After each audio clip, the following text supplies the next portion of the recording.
watandika fundraising nga tolina lukusa ogwo musango. 2 ngokoze fundraising ne accountability neku nga tolinaawo buwandiike bulagani yawa n'ataawa ne sente z'okuziraga ziri luddawa. Namboze okusimba bujingo mu mbuga z'amateeka mu mawulire agokya ono ebibye byonoonekedde ddala olw'ensonga nti ate guba musango okusonda n'okusonda ate n'otalagawo accountability eri abo bobadde osondamu akasente. Bujingo Aloysius yandibanga ebya Pentagon 2 olw'ensonga nti ate ababanja muzzeemu n'abakulu essawa yonna twandimulabako ate mu mbuzi ekogga oba oliawo njagala owulirize bulungi nnyo eno vidiyo obanga oli muloko obanga oli wadde niki ekukwata ku nnyo nsabo gy'omukadde mulimu insightful information gy'osaana okumanya.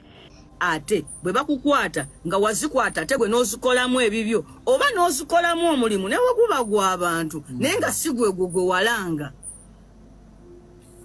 Katugambe nga wagamba ti bannange tu fundraisinga kuzimba ddwaliro n'omaliriza ng'ozimbye essomero ng'ate tozzeeyo wa minisita kumala kumugamba nti tukyusizza ekigendererwa kya fundraising naawe oba okoze muki musango. Naddala ate singa basanga nga sente zo wazikwata wadde ennusu emu yokka n'ogikolamu ebibyo naawe ovunaanibwa wansi w'etteeka ly'abakenuzi ovunaanibwanga mwe ani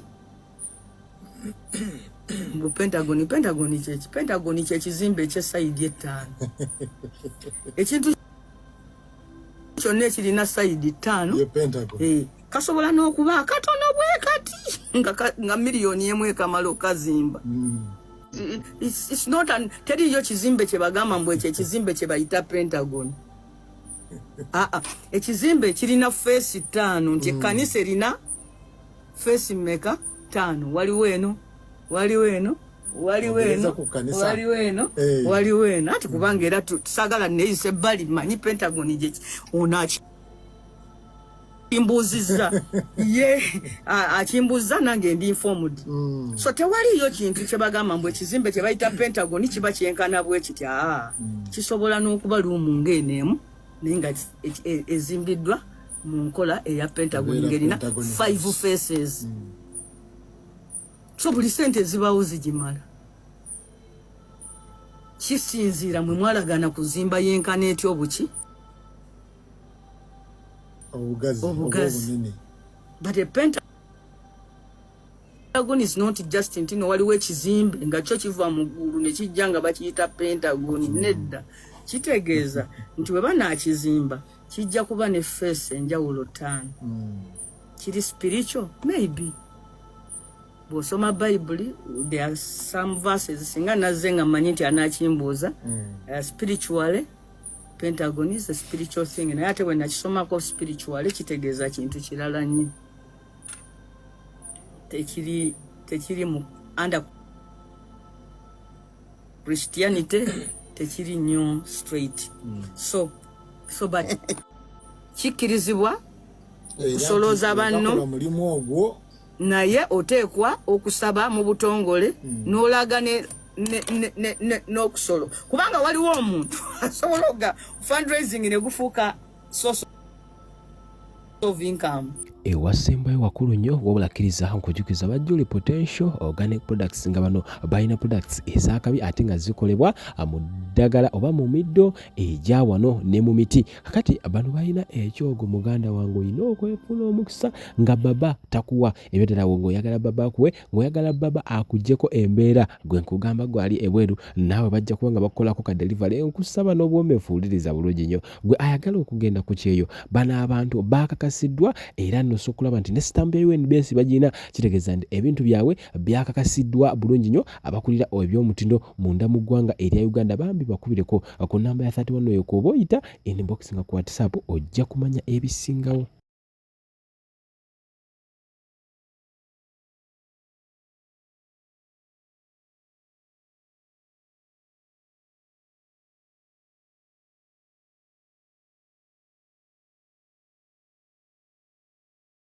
Wadde abantu balina kati freedom of faith naye tulina n'amateeka ga protecting abantu. Omuntu obutayita ku nzikiriza yate n'akubba agandi bw'ota fundraising gwe kiringa nga bana bawandiika amabaluwa n'awandiika ebbaluwa mu social media n'agamba ebbaluwa eno ekwata ku Yesu mulungi nnyo giweereza abantu 10 bw'oba oyagala ofuna emikisa era bw'otaagiweereze gundi ow'egindi yagiraba bwe yagaana ojjongerayo naffe ekiro ekyo ne gundi ow'egindi yagiraba n'agiragajjalira kwolwo n'agwa kabenji nawe giweereze agamba amabaluwa gamenya amateeka era bw'ogirabanga togiforwardinganga oli giforwardingira omuntu amanya amateeka n'akunonako kati otandise ku blackmailinga muntu okimanyi n'okuforwardinga ebbaluwa ekisooka kitwala sente kati gw'ogamba omuntu nti forwardingira abantu 10 bw'otagiforwardinga ogenda kufa ekiro kya leero. Assalamu alaikum wa rahmatullahi wa barakatuh.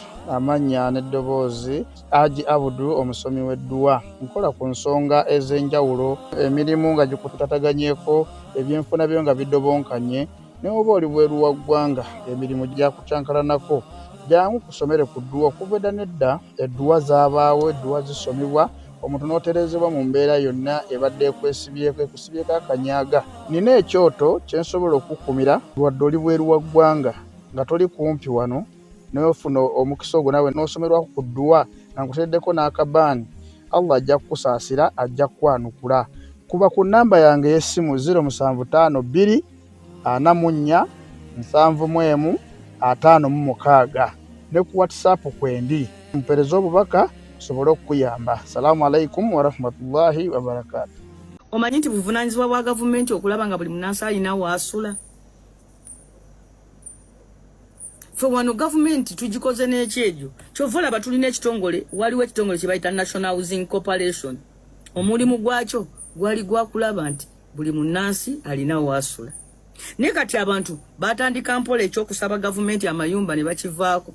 Kyova olaba twalina amayumba nga bagamba housing for low income earners ntago ge mayumba getuzimbidde abafuna mpola kati ate kololo ntuzimbidde aba waggulu naye nze nva buli nnaku mukono ngende nkola e Kampala kubanga eyasula mu nyumba ya MP we mukono nga ba Museveni batudde obuyinza yagifuula yiye nga iliyo gye bayita Ministers Village ne ba minister tebatula ye kololo kati amayumba gaffe gonna ago bagafudde mabaala bagafudde mabaala bageeguza so bwe wabanga okolera gavumenti ng'eddaala lyo lye likulaga wajja onosula naggulu bugolobyo bakololo kati ekivaamu buli gwe baali wadde ennyumba nga bamuwa housing allowance olaba bagoba Lord Mayor mu nyumba ya bwa Lord Mayor ne bamugamba katupangiseemu ate eyiyo ekimuteeka mu maka go Lord Mayor akyalizeewo abagenyi abajja kuno akolerewo emikolo gy'ekibuga akole ennyumba ne bagitwala beefuula ba sitting tenant. Museveni ali kumpi gamba nti ye sitting tenant mu State House tugimuguze kuba mulaba atambulako kati bamukuba ebifaananyi ng'atambulako olw'eggulu ne mukazi we mu luggya. Sirowooza nti balinawo ekirowoozo ekyokugamba nti awo si waabwe. Simanyi oba bazzukulu ba Museveni bamanyi nti awo si waabwe. Okiwulidde?